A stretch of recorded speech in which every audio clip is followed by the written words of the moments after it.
नमस्कार, मी सुनील. आपण पाहतात आवाज इंडिया मराठी. आता एक नजर टाकूयात महत्त्वाच्या घडामोडींवर. नसरापूर येथील 4 वर्षाच्या मुलीवर अत्याचार करून तिची हत्या झाल्याच्या प्रकरणावर मुख्यमंत्री देवेंद्र फडणवीस यांनी विरोधकांना फटकारलं आणि सांगितलं की राज्य सरकार या प्रकरणावर कडक कारवाई करेल. नराधमाला मृत्यूदंड देण्यासाठी आम्ही प्रकरणाची वेगाने सुनावणी करण्यासाठी हायकोर्टामध्ये प्रयत्नशील आहोत, असं फडणवीस यांनी म्हटलं आहे. त्यांनी पुढे सांगितले की लोकशाहीत कायद्याच्या मर्यादेत राहूनच कारवाई केली जाईल आणि कोणालाही कायद्याचा दुरुपयोग करता येईल असं होणार नाही. फडणवीस यांनी मुलीच्या वडिलांचे आभार मानले की त्यांनी पोलिसांच्या समजुतीने आंदोलन मागे घेतलं. यावरून ते म्हणाले की काही लोक या प्रकरणाला राजकीय रंग देण्याचा प्रयत्न करत होते, पण मुलीच्या कुटुंबाच्या संयमाने परिस्थिती नियंत्रणात ठेवली. तसेच आरोपीवर यापूर्वी दाखल झालेल्या गुन्ह्याची तपासणी सुरू असल्याचं सांगत विश्वास दिला की आरोपी या गुन्ह्यातून सुटणार नाही. राज्य सरकार आरोपीला कठोर शिक्षा देण्यासाठी सर्वतोपरी प्रयत्न करेल, असं फडणवीस यांनी म्हटलं आहे. काल स्वतः पीडितेच्या वडिलांशी 2 वेळा बोललो. मी त्यांना हे समजावून सांगितलं की आपल्याला नराधमाला मृत्यूदंडाची शिक्षा करून घ्यायची आहे. त्याकरता वेळेत चार्जशीट दाखल होणं आणि केस चालणं याकरता आम्ही माननीय हायकोर्टाच्या माध्यमातून सगळ्या गोष्टीला फास्ट ट्रॅकवर नेतो आहोत. रेकॉर्ड वेळेत काम करण्याचा आमचा या संदर्भातला प्रयत्न आहे. लोकशाहीमध्ये आपल्याला सगळ्यांनाच असं वाटतं की अशा नराधमाला भर चौकामध्ये फाशी दिली पाहिजे, पण ती लोकशाहीत करता येत नाही.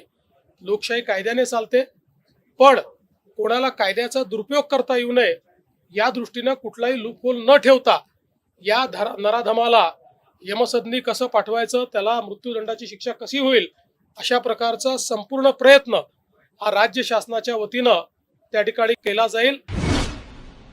बाल हक्क आयोगाचे अध्यक्ष ॲडव्होकेट संजय पुराणिक यांनी नसरापूर येथील छोट्या बालिकेसंबंधी झालेल्या दुर्दैवी घटनेवर प्रतिक्रिया देत या प्रकरणाला अत्यंत संतापजनक मानलं आणि आरोपीला कायद्याच्या चौकटीत जास्तीत जास्त शिक्षा मिळवण्यासाठी आणि कुटुंबियांना शासनाकडून सहकार्य मिळवून देण्यासाठी महाराष्ट्र राज्य बाल हक्क संरक्षण आयोग राज्य शासनाला शिफारस करणार असल्याचं सांगितलं आहे.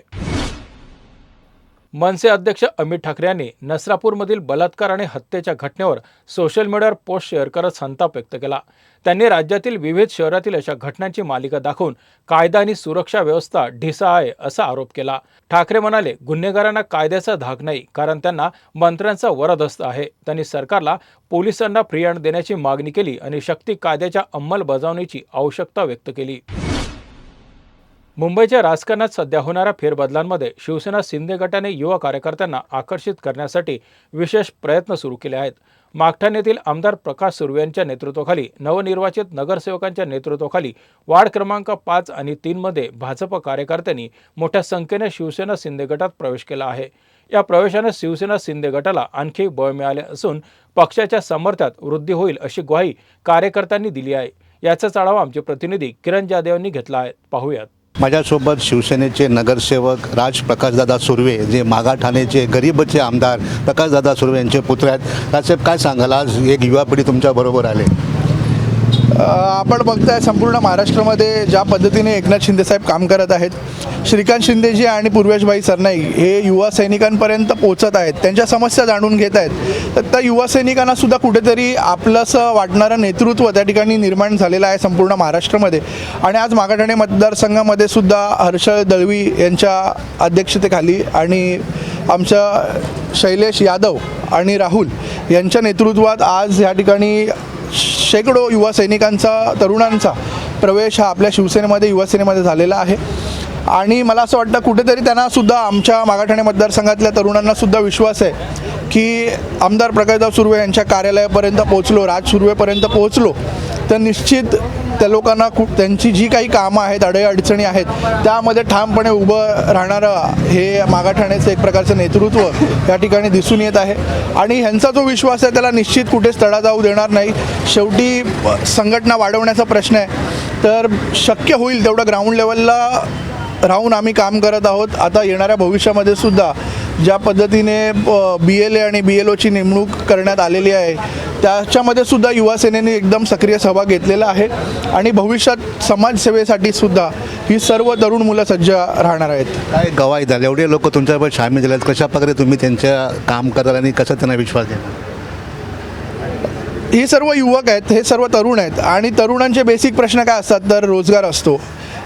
एखादा पोलीस स्टेशनमध्ये त्यांना कधी मदत लागली कुठच्या कामासाठी तर ते असतं, शासकीय मदत त्यांना लागत असते, BMCमध्ये त्यांना मदत लागत असते आणि इतर त्यांना त्यांच्या कधी क्रीडा असेल, कधी शैक्षणिक असेल, कधी सामाजिक असेल, कधी सांप्रदायिक असेल, अशा सगळ्या गोष्टींमध्ये त्यांना मदत करण्याचं काम जर आपण केलं तर निश्चितच आपल्यासोबत ही युवा सैनिक सर्व ठामपणे उभे राहतात. हे होते राज सुर्वेजी, ज्यांनी आपण पाहू शकतो की मोठ्या प्रमाणात युवा जे आहेत त्या आज, शिंदे गटामध्ये आलेले आहेत. कॅमेरामॅन दत्ता प्रसादसह किरण जाधव, आवाज इंडिया. पश्चिम बंगालमधील 294 विधानसभा जागांसाठी पार पडलेल्या निवडणुकीचा निकाल उद्या जाहीर होणार आहे. या निवडणुकीत केवळ सत्ताच नव्हे तर राज्याची राजकीय दिशा ठरणार असल्यानं ती अत्यंत अतिटटीची मानली जात आहे. मतदान 23 आणि 29 एप्रिल रोजी 2 टप्प्यात पार पडलं होतं. एकूण मतदानाची टक्केवारी 92% आसपास राहिली. उद्या निकालाच्या दिवशी टपाली मतदानाची मोजणी सकाळी 8 वाजता सुरू होईल आणि बहुमतासाठी 148 जागा मिळवणं आवश्यक आहे. मुंबई पुणे द्रुतगती मार्गावर असलेल्या मिसिंग लिंक प्रकल्पावर वाहन चालवणारे आणि प्रवासी फोटो किंवा सेल्फी काढण्यासाठी वाहने थांबवत असल्याची घटना समोर आली आहे. परंतु हा प्रकार आता प्रवाशांसाठी महागात पडू शकतो, कारण महामार्ग पोलिसांनी या संदर्भात कठोर कारवाई सुरू केली आहे. मिसिंग लिंक हा प्रकल्प विशेषतः घाटातील वाहतूक कोंडी कमी करण्यासाठी आणि अपघात टाळण्यासाठी उभारण्यात आला आहे. परंतु अशा ठिकाणी वाहन थांबवणं अत्यंत धोकादायक ठरू शकतं, कारण वाहने 100 ते 120 किलोमीटर प्रति तास वेगाने धावत असतात. त्यामुळे थांबून फोटो किंवा सेल्फी काढणं हे स्वतःच्या किंवा इतरांच्या जीवाशी खेळणं ठरू शकतं. महामार्ग पोलिसांनी स्पष्टपणे सांगितलं की मिसिंग लिंकवर थांबून सेल्फी किंवा फोटो काढण्यावर कारवाई केली जाईल. त्यामुळे यापुढे असे प्रकार घडल्यास प्रवाशांवर आर्थिक दंड तसंच गुन्हा देखील दाखल केला जाऊ शकतो. पोलिसांनी सर्व नागरिकांना सूचित केलं आहे की मिसिंग लिंकवरून थांबणं टाळा आणि सुरक्षिततेचा विचार करून प्रवास करा. नवी मुंबईतील APMC फळ बाजारात आंब्यांना कृत्रिमरित्या पिकवण्यासाठी धोकादायक रसायनांचा वापर होण्याची घटना समोर आली आहे.